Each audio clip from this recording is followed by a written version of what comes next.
Oi gente, tudo bem com vocês? Bem-vindos a mais um vídeo da nossa série para recém-convertidos. Esse é o vídeo número 3. Tem 2 vídeos antes desse que são muito importantes, então se você chegou aqui aleatoriamente, eu recomendo que você assista esses outros vídeos também. Se você for um recém-convertido e tá se sentindo aí um pouco perdido nesse novo universo, né? Especialmente quando você não vem de um contexto cristão, é muita informação. E esse vídeo, ele é muito especial, porque é uma coisa que eu gostaria de ter escutado desde o começo. E eu também perguntei lá no meu Instagram, que é Roberta Vicente _, se você não me segue, para as pessoas o que elas gostariam de ter escutado, né, desde o começo. E muito do que a gente vai falar aqui também elas gostariam de ter escutado. Então eu julgo que esse vídeo seja realmente muito importante. Primeiro a gente precisa parar para perceber que Jesus está muito mais comprometido com você do que você mesmo está comprometido com ele e com você mesmo. Jesus é muito mais comprometido do que a gente no nosso relacionamento. Ele deu a vida dele, né? Isso é muito impressionante. Então ele tá totalmente comprometido em fazer isso dar certo. Um dos discípulos de Jesus chama Pedro, né? Não sei se você já começou a leitura da Bíblia, mas eu recomendo que você já comece pra ontem. E olha que louco o que aconteceu com ele. Eu vou ler no livro de Lucas, capítulo 22, do 31 ao 34. A minha tradução é a NAA. E lá diz assim, Jesus falando, né? Simão, Simão, eis que Satanás pediu para peneirar vocês como trigo. Eu, porém, orei por você para que a sua fé não desfaleça. E você, quando voltar para mim, fortaleça os seus irmãos. Porém, Pedro respondeu, estou pronto para ir com o Senhor, tanto para a prisão quanto para a morte. Mas Jesus lhe disse, eu lhe digo, Pedro, que hoje, antes que o galo cante, você negará 3 vezes que me conhece. Jesus conhecia o coração de Pedro como nem ele mesmo conhecia. Pedro estava totalmente iludido a respeito dele mesmo, do quanto ele amava e estava comprometido com Jesus. E muitas vezes nós somos como Pedro, estamos iludidos a respeito do quanto a gente abriria mão de nós mesmos por ele, o quanto nós entregaríamos de nós mesmos a ele. E vivemos assim, iludidos a respeito dessas coisas. Pedro achava que estava disposto a fazer absolutamente tudo pelo mestre, mas Jesus o conhecia como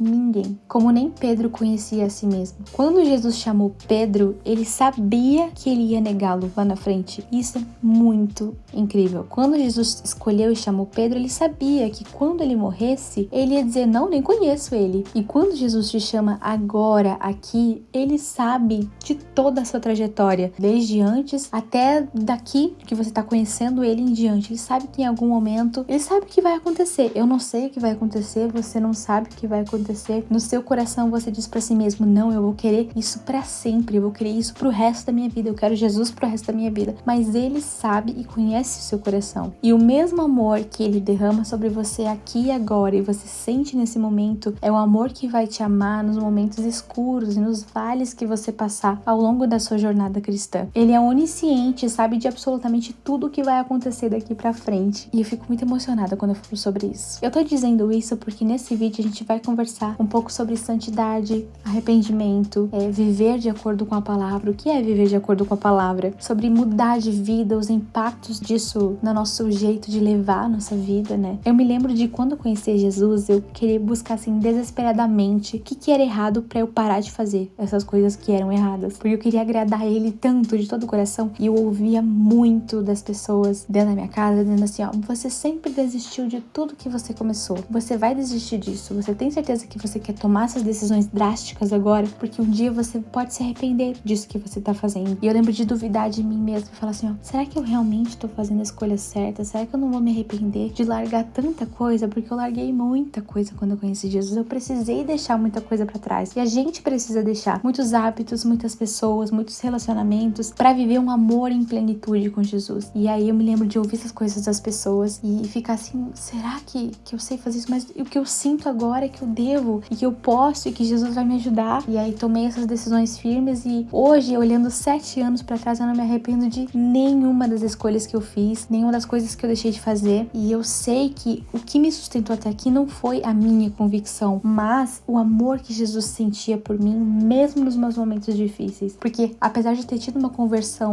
entre aspas, radical, assim, de ter deixado muita coisa pra trás. Houve momentos em que eu duvidei, momentos em que minha fé desfaleceu, em que minha vida espiritual tava bem morninha. O Espírito Santo foi me ensinando a me lembrar que o mesmo amor do começo, dos primeiros dias, era o amor que Jesus derramava sobre mim nessas horas difíceis. Quando Jesus nos chama, ele nos chama a uma obediência radical. E eu não tô falando de fanatismo e essas coisas, mas a partir de agora você tá entrando numa jornada que vai se completar na eternidade. E essa jornada é se parecer mais com Jesus. E para se parecer mais com Jesus, a gente vai acabar precisando tomar decisões difíceis e desagradar as pessoas, desagradar a nós mesmos, né? A Bíblia fala sobre a gente tomar nossa cruz, negar nós mesmos e segui-lo, abandonar os nossos desejos, as coisas que a gente mais quer, as coisas que a gente mais ama e abandoná-las aos pés de Jesus para viver uma vida de obediência a Ele. E nesse processo você vai aprender a se sentir como Jesus se sente, a pensar como Ele pensa,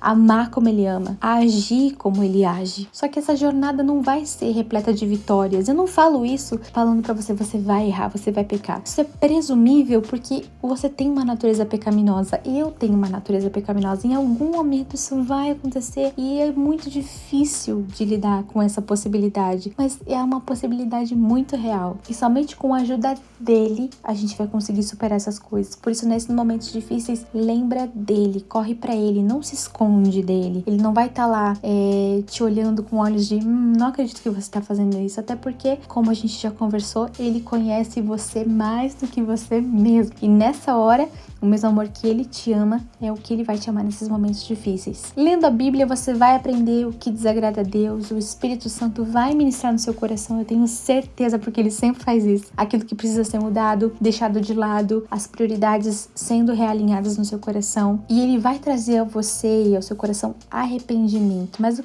que é o arrependimento, né? A gente pensa, eu tô arrependido. Mas o arrependimento mundano, um arrependimento que todo mundo sente, é aquele remorso, né? Eu senti um remorso por isso que eu fiz, eu tô sentindo esse remorso, esse sentimento ruim. Mas isso em si não é arrependimento. O arrependimento não é um remorso que a gente sente e não faz nada a respeito. O arrependimento é uma profunda tristeza em relação ao nosso pecado e ao pecado do outro e ao pecado do mundo. É essa profunda tristeza que é sentida emocionalmente, mas também é concordada racionalmente. A gente decide que isso é errado, a gente não só sente, a gente decide agir diferente a partir disso, fazer diferente. Muitos chamam isso de metanoia, né? Mudança de mente. Você se arrepende, decide fazer diferente e coloca isso em prática. Com todas as suas forças, você decide travar essa guerra contra o pecado. E quando você se decide a não cometer mais esses erros, você pode contar com o perdão pleno de Jesus. Quando você se arrepende, você fala, eu nunca mais quero fazer isso na minha vida. Lembre-se que Ele perdoa o coração arrependido. Ele deseja derramar o seu perdão sobre um coração arrependido. E derramando esse perdão, Ele restaura o nosso coração e a nossa mente para que a gente possa seguir. Porque na caminhada cristã a gente não para, a gente sempre vai adiante. Para vencer essa guerra de dois leões, né? O espírito e a carne, lá em Romanos 8 é um capítulo muito legal que fala sobre isso. Romanos 7 e 8 fala sobre essa guerra do espírito com a carne. Vence o leão que você alimentar mais. Então, se você alimentar mais a sua carne, os seus desejos, as coisas que você quer fazer, esse leão vai vencer. Mas se você alimentar o leão espiritual na leitura da Bíblia, na oração, na comunhão com Deus, comunhão com as pessoas da igreja, você alimentando o leão certo, as coisas vão ficar um pouco mais fáceis. Diante dessa postura, algumas coisas podem acontecer. Quando a gente se posiciona de maneira firme em relação ao pecado, muitas coisas podem acontecer aí. Você pode sofrer acusações, represálias, as pessoas podem duvidar da sua mudança, mas eu quero que você, nesses momentos em que as pessoas falam assim, isso aí não mudou nada, você lembre que Deus vê o seu coração e não se importe com aquilo que as pessoas estão dizendo, porque muitas vezes a gente escuta as pessoas dizendo, você não mudou nada, isso aí é uma coisa passageira, e aí a gente fica, será que as pessoas estão certas? Mas se lembra de ouvir a única voz que importa, a voz de Jesus. O mundo jaz no maligno, e eu vou ler um versículo muito interessante para você agora. Em João 16:33 diz, falei essas coisas para que em mim vocês tenham paz. No mundo vocês passam por aflições, mas tenham coragem, eu venci o mundo. Você vai passar por essas aflições, mas lembre-se disse, Jesus venceu essas coisas por você, se agarre nele. Uma boa tática, até já que a gente citou a Bíblia, para você vencer essas setas e essas coisas, é se munir da palavra de Deus. Tenta memorizar alguns versículos que você acha que podem ser importantes para dar material pro Espírito Santo trazer essas palavras à tona quando você mais precisar, porque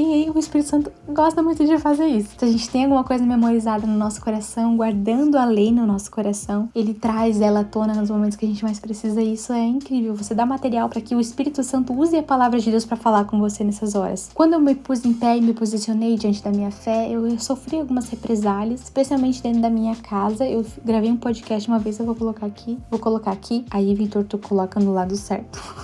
E lá eu conto um pouquinho de como foi essa experiência de ser a única pessoa convertida, né, no meu lar. E eu espero que esse testemunho te abrace. Se você for uma dessas pessoas que se sente sozinhas dentro de casa, você vai conseguir. Não por você mesmo, mas Deus está comprometido em te dar força, te conceder graça. É isso que a gente fala, que Deus dá graça. Ele nos concede graça para vencer o maligno nele. Ele é a nossa maior e principal fonte dessas coisas. Eu espero que esse vídeo tenha falado ao seu coração. Amanhã a gente se vê de novo. Um beijo e até o próximo vídeo. Tchau!